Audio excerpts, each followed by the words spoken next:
Assalamualaikum warahmatullahi wabarakatuh. Alhamdulillah, nahmaduhu wa nasta'inuhu wa nastaghfiruh wa na'udzu billahi min shururi anfusina wa min sayyiati a'malina. May yahdihillahu fala mudilla lahu wa man yudlil fala hadiya lahu.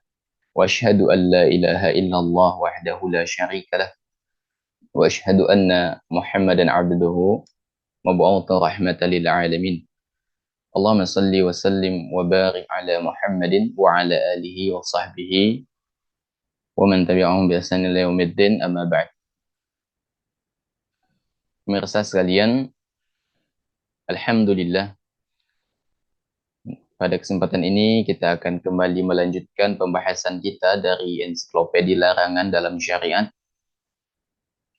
Insyaallah pada kesempatan ini kita akan masuk pada pembahasan berkaitan dengan al-muqsu, ya. Atau kalau istilah yang kita kenal itu istilahnya itu pungutan liar atau pungli. Nah, teman-teman yang dimuliakan oleh Allah Subhanahu wa taala, jadi kalau kita berkaca di zaman kekinian, al-muqsu atau pungli ini sudah banyak terjadi di semua lini kehidupan. Ya, mulai di dalam perdagangan, di dalam pemerintahan. Tetapi kalau kita merujuk kepada konteks dari al-muqsu itu sendiri, itu awalnya digunakan untuk menarik uang, ya, dari para pedagang yang dia masuk di suatu wilayah, ya, atau dipalak seperti itu, ya. Nah, namun istilah ini kemudian bergeser digunakan untuk menyebut tarikan uang atau iuran yang dilakukan oleh pegawai pemerintah, ya, dan mereka melakukannya secara zalim. Ya, namun demikian tetap kepada para pedagang itu ditarik begitu dana itu, pungutan itu, ya. Nah, teman-teman sekalian, di dalam Kamus Besar Bahasa Indonesia sendiri, ya, istilah pungli ini merupakan akronim dari pungutan liar, ya. Dan memungli itu adalah meminta sesuatu baik dalam bentuk uang atau sebagainya, ini di dalam Kamus Besar Bahasa Indonesia, kepada seseorang, ya. Jadi dalam Kamus Besar Bahasa Indonesia itu pungli itu ya bisa diminta kepada lembaga, perusahaan, dan sebagainya tanpa menurut peraturan yang lazim. Jadi kalau kita merujuk kepada aturan formal, yang disebut oleh pungli adalah pungutan di luar dari kewajiban yang ditetapkan oleh pemerintah. Ya, itu adalah kewajiban yang dikeluarkan di luar yang ditetapkan oleh pemerintah. Itu jika kita kembali kepada Kamus Besar Bahasa Indonesia. Nah, namun jika kita kembali kepada syariat, ya, kepada bahasa, ya, kembali kepada makna bahasa, al-muqsu adalah kembali pungli yang dilakukan kepada para pedagang. Namun demikian, pada pembahasan ini kita akan membahas pungutan liar secara umum, baik yang berlaku di dalam perdagangan, yang berlaku di dalam semua lini kehidupan, ya. Makanya kita akan membahasnya secara umum, yaitu pungutan liar apapun itu bentuknya, maka dia masuk dalam pembahasan ini berkaitan dengan larangan pungli. Nah, teman-teman yang dimuliakan oleh Allah Subhanahu wa taala, Al-Imam Az-Zahabi rahimahullahu taala memasukkan al-muqsu atau pungutan liar ini ke dalam barisan dosa-dosa besar atau al-kabair, ya. Dan umumnya ini dimasukkan di dalam konteks jual beli, ya. Tapi ana tegaskan lagi, pembahasan kita ini bukan hanya terbatas pada pungli yang terjadi di dalam jual beli, tetapi lebih luas dari itu, ya. Di antara dalil yang beliau bawakan, yang Al-Imam Az-Zahabi bawakan, adalah firman Allah Subhanahu wa taala, "Innamas sabilu 'alal ladzina yazlimuna an-nasa wa yabghuna fil ardi bighairil haqq. Ulaika lahum 'adzabun alim." Sesungguhnya, kata Allah, dosa itu atas orang-orang yang berbuat zalim kepada manusia dan melampaui batas di muka bumi tanpa hak. Mereka itu mendapat adab yang pedih. Asy-Syura ayat 42. Ya. Jadi orang yang melakukan pungli, maka dia sebenarnya telah melakukan kezaliman, ya. Dan Allah Subhanahu wa taala mengancam pelaku kezaliman dengan apa? Dengan azab yang pedih, kata Allah. Ulaika lahum azabun alim. Mereka itu mendapatkan azab yang pedih, yaitu orang yang melakukan kezaliman. Ya. Kemudian beliau rahimahullahu taala membawakan hadis Nabi sallallahu alaihi wasallam, yaitu hadis, ya, itu tentang seorang perempuan yang melakukan zina. Kemudian dia ingin menyucikan dirinya dengan tujuan untuk membebaskan dirinya dari dosa, untuk menggugurkan dosanya begitu. Jadi wanita ini menyerahkan dirinya untuk dirajam. Apa kata Nabi Shallallahu Alaihi Wasallam? Laqad taubatan law tabaha sahibuhu maksin la ghufiralah. Perempuan itu, ya, telah bertaubat dengan taubat yang andai dilakukan oleh pemungut liar, niscaya akan diampuni baginya. Ini diriwayatkan oleh Muslim. Ya. Jadi kalau ada pemungut liar, ya, orang pelaku pungli bertobat sebagaimana bertobatnya pelaku zina, kata Nabi Shallallahu Alaihi Wasallam, ya, maka dosanya akan diampuni. Maksudnya bukan dirajam, tetapi adanya keinginan untuk bertaubat itu yang membuat dosanya menjadi gugur. Tentunya juga diiringi dengan mengembalikan hak yang telah ia rampas dari orang lain, dari pungli yang ia lakukan. Ya. Nah, jadi setelah membawakan dua dalil di atas itu, Asy-Syura ayat 42 tadi, kemudian hadis Nabi SAW yang diriwayatkan oleh Muslim tadi, yang berkaitan dengan taubatnya pelaku zina. Kemudian Nabi Shallallahu Alaihi Wasallam mengatakan, jika pelaku pungli bertobat sebagaimana pelaku zina, maka dosanya diampuni. Ya. Maka kata Al-Imam Az-Zahabi, orang yang melakukan pungli itu mirip dengan perampok jalanan yang lebih jahat dari pencuri. Ya. Orang yang menzalimi orang lain, ya, dan berulang kali, pungutan liar itu terjadi berulang kali, maka itu lebih zalim dan lebih jahat daripada orang yang adil dalam mengambil pungutan dan penuh kasih sayang pada rakyat. Ya. Orang yang mengambil pungutan liar, pencatat dan pemungutnya, semuanya bersekutu di dalam dosa. Jadi, kadangkala ada orang yang melakukan pungutan liar itu tidak sendiri. Itu ada pemungutnya, ada pencatatnya, ya. Semuanya mereka bekerja sama di dalam dosa, ta'awun di dalam kemaksiatan. Ya. Dan ini mereka semua, ya, ketika mendapatkan upah dari pungutan liar, misalnya dari hasil pungutan itu mereka dapat sekian persen, ya, maka mereka sama-sama pemakan harta haram, ya, karena harta dari pungutan liar itu haram. Demikian yang disebutkan oleh Al-Imam Az-Zahabi. Ya. Teman-teman yang dimuliakan oleh Allah Subhanahu wa taala. Tentu di dalam syariat kita tidak dibenarkan memakan ataupun memanfaatkan harta orang lain apapun itu bentuknya secara zalim. Artinya ketika pemilik barang itu tidak ridho dengan barang yang kita gunakan, padahal kita belum minta izin, kita gunakan barangnya, kita manfaatkan, sedangkan yang pemilik barang tidak ridho, maka itu nggak boleh dalam syariat kita. Ya. Dan ketika kita memakan harta orang lain dengan cara yang zalim, maka kita sudah menjatuhkan diri kita kepada dosa. Ya. Allah Subhanahu wa taala berfirman, "Wala ta'kulu amwalakum bainakum bil batil wa tudlu biha ilal hukami litakulu fariqam min amwalin nasi bil itsmi wa antum ta'lamun." Kata Allah, dan jangan kalian makan harta di antara kalian dengan jalan yang batil, ya. Itu dengan jalan yang tidak sesuai dengan apa yang Allah inginkan.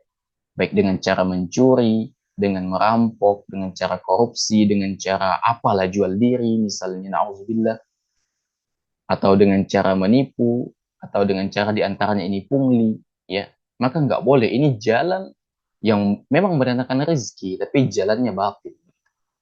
Dan janganlah kalian menyuap dengan harta itu kepada para hakim, dengan maksud agar kalian dapat memakan sebagian harta orang lain itu dengan jalan dosa. Padahal kalian mengetahui Al-Baqarah ayat 188. Dan kita tahu, teman-teman sekalian, bahwa pungli ini tidak dibenarkan dalam syariat kita. Ya, tidak dibenarkan dan kita tahu. Maka kata Allah, ini adalah jalan, ya, yang menghantarkan kita kepada dosa. Kita udah tahu kadangkala itu dosa, tapi tetap kita kerjakan. Kenapa? Karena kita menuhankan, mengedepankan nafsu kita dibanding dengan apa yang Allah perintahkan, apa yang Allah larang. Ya. Dan ini ancaman Nabi Shallallahu Alaihi Wasallam bagi pelaku pungutan liar atau pungli. Kata Nabi SAW, la yadkhulul jannata sahibu maksid. Kata Nabi SAW, tidak akan masuk surga pelaku pungutan liar. Ya, tidak akan masuk surga pelaku pungutan liar. Ini kata Nabi SAW. Maka ini peringatan bagi kita semua agar kita jangan bermudah-mudahan. Kita misalnya punya kekuasaan, kita punya jabatan, apalah begitu. Kemudian kita memalaki masyarakat. Nggak boleh seperti itu. Ya, kita pungutan-pungutan yang memang itu tidak dibenarkan begitu.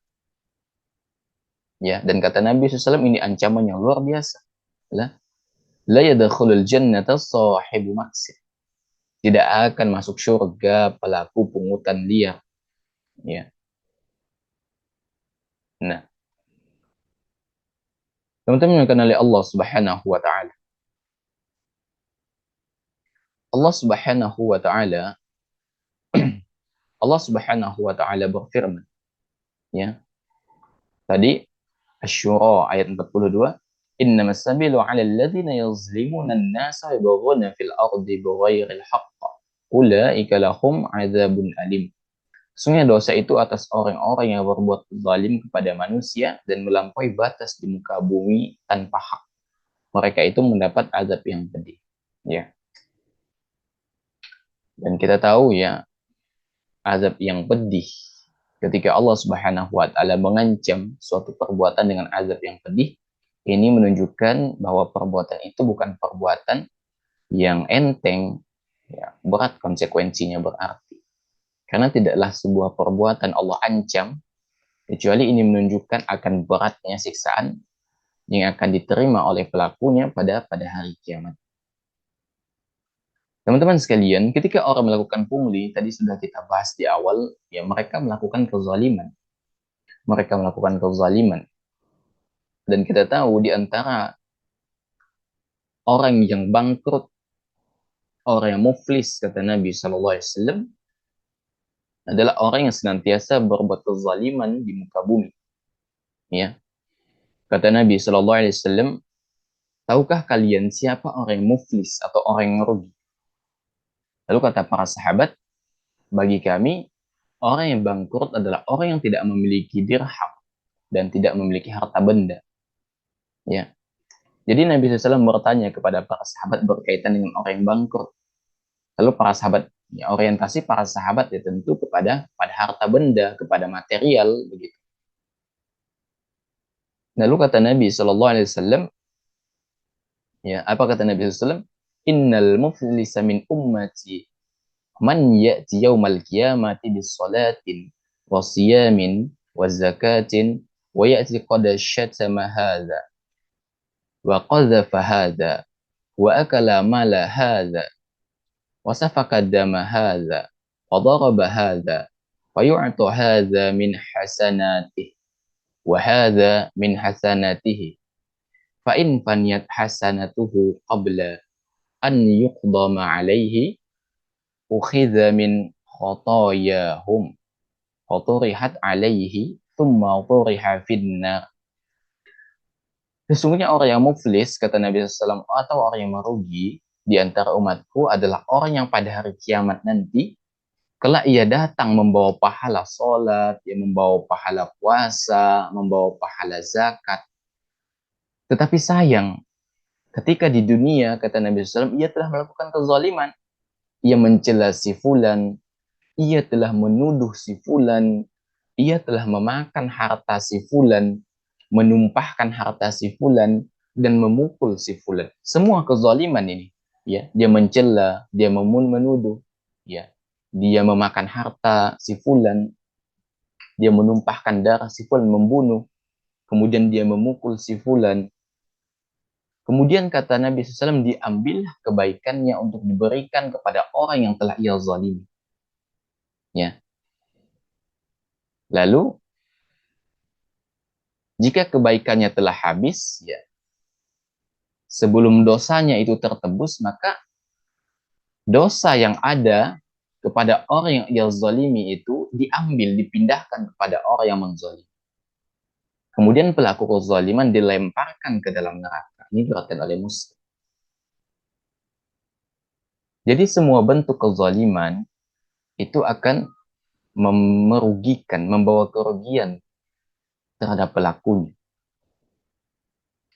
Ya. Dan Allah Subhanahu wa taala tidak menyukai orang yang berlaku zalim. Karena kita tahu, ya, zalim itu adalah jubahnya Allah Azza wa Jalla. Dan siapa saja yang berbuat zalim, berarti dia telah mencuri jubahnya Allah Subhanahu wa taala. Jadi orang yang berbuat zalim apapun itu bentuknya, baik dia membunuh, ya, baik dia tadi melakukan pungli, ya, sebelum dia meminta maaf kepada korbannya dan mengembalikan hak korban, ketika dia meninggal, maka korban ini akan menuntut terhadap orang yang melakukan pungli pada hari kiamat. Maka si korban ini akan mengambil pahala dari pelaku itu. Ya, misalnya pelaku pungli itu banyak amal solehnya, dia pahala sholatnya banyak, pahala hajinya banyak, pahala puasanya, pahala zakatnya banyak, bergunung-gunung pahala. Tetapi sayang sekali dia banyak melakukan kezaliman ketika di dunia. Maka pahala pelaku pungli ini akan dipindahkan kepada korban pungli. Korbannya tentunya.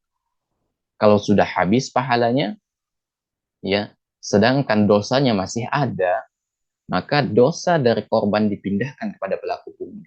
Dan pelaku pungli akan dimasukkan ke dalam neraka, kata Nabi Shallallahu Alaihi Wasallam. Jadi tidak akan pernah beruntung orang yang melakukan kezaliman dan tidak akan pernah beruntung orang yang melakukan pungli. Ya.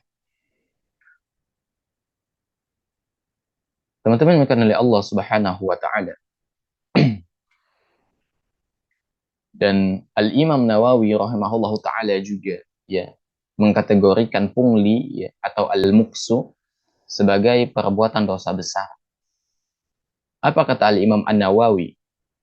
Sesungguhnya al-muksu atau pungutan liar termasuk dosa yang paling jelek dan dosa besar. Itu dikarenakan pungutan liar ini banyak menuntut manusia untuk membayarnya dan menzolimi mereka secara berulang-ulang dan memaksakannya kepada orang-orang. Termasuk juga mengambil harta orang dengan tidak benar dan menyalurkannya pun juga tidak tepat. Ya. Jadi yang namanya pungutan liar ini, kata Imam Nawawi, ini merupakan kezaliman yang berulang-ulang. Iya, berulang-ulang. Kenapa? Ya, namanya pungutan liar, ya, pasti akan dilakukan secara berulang-ulang. Ya. Dan cara seperti ini adalah cara yang tidak dibenarkan di dalam syariat kita. Maka teman-teman sekalian, ya, penting untuk kita pahami dari mana harta yang kita dapatkan kemudian kemana kita salurkan harta itu. Ya, karena semuanya akan ditanya oleh Allah Subhanahu wa taala. Dan yang lebih parahnya nanti, ya, ketika kita tidak meminta maaf kepada korban pungli, maka kita nih akan rugi pada hari kiamat. Kita akan rugi. Kenapa? Karena pahala kita dipertaruhkan. Pahala kita dipertaruhkan nanti pada hari kiamat kan tidak berlaku lagi yang namanya dinar, dirham, rupiah, dolar, euro, apalah. Nggak berlaku lagi nanti pada hari kiamat. Semua akan diganti menggunakan pahala. Ketika antum banyak melakukan kezaliman, banyak melakukan pungli, maka banyaklah hutang yang akan Anda bayarkan nanti pada hari kiamat. Ya. Dan ketika pahala Anda sudah habis untuk membayar dosa yang Anda lakukan, sedangkan dosa yang Anda lakukan belum lunas, maka pahala korban akan dipindahkan kepada Anda, wahai pelaku pungli. Dan Anda akan menanggung dosa yang besar pada hari kiamat. Ya.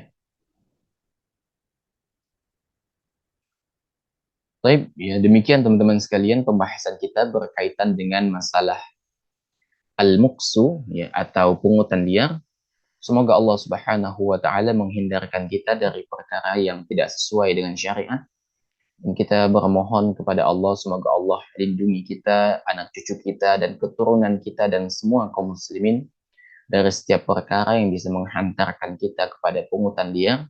Dan hendaknya kepada setiap orang yang pemangku jabatan, pemangku kepentingan, para tokoh, itu tidak memanfaatkan fasilitas yang mereka miliki untuk melakukan pungutan-pungutan yang tidak dibenarkan oleh syariat. Apapun itu bentuknya dan apapun itu tujuan. Ya.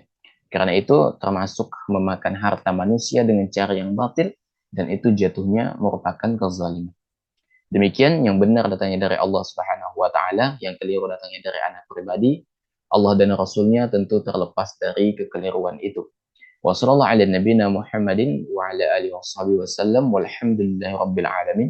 Subhanakallahumma wa bihamdika asyhadu an la ilaha illa anta astaghfiruka wa atubu ilaik walhamdulillahi rabbil alamin. Assalamualaikum warahmatullahi wabarakatuh.